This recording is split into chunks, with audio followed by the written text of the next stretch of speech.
بعد أن كانت بداية التظاهرة محتشمة، تمكن كثيرون من الوفود إلى هذه الساحة، ساحة أول ماي في العاصمة الجزائرية، من أجل رفع شعار واحد هو لا لترشح الرئيس للولاية الخامسة، وسط تطويق أمني مشدد لعناصر الأمن الذين اكتفوا بمحاصرة هذه المظاهرات التي تظل سلمية. حشود من المتظاهرين توافدوا من مختلف أحياء العاصمة استجابة للدعوات التي أطلقها ناشطون على مواقع التواصل الاجتماعي بعد إعلان الرئيس بوتفليقة عن ترشحه.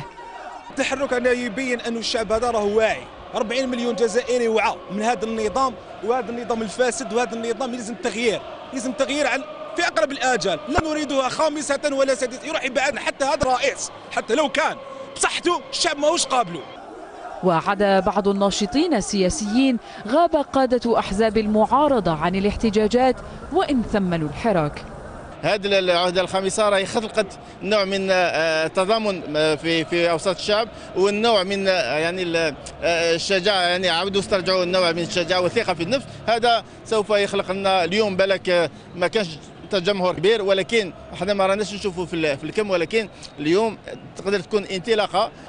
في المقابل دعا المناصرون للرئيس بوتفليقة إلى التعقل، وحذروا من انزلاقات يمكن أن تعيد البلاد إلى مرحلة اللا-أمن إذا ما فتح حراك الشارع المجال للفوضى. الجزائريين مروا بمرحلة صعبة جدا، وهم يدركون جيدا عندما تنفلت الأمور لا يتحكم فيها أحد، وقد تعود بالوابل على الجميع بدون استثناء.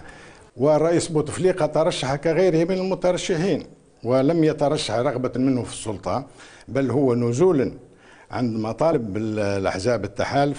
وفي حين تستمر الدعوات للخروج في احتجاجات عبر مختلف ولايات البلاد، يوم السبت يلتقي أعضاء الحزب الحاكم في ولاية وهران غرب العاصمة لجمع مزيد من الاستمارات لصالح مرشحه بوتفليقة، بعد أن أكدت حملته أن عدد منتسبيها تجاوز مثيله في الانتخابات الماضية.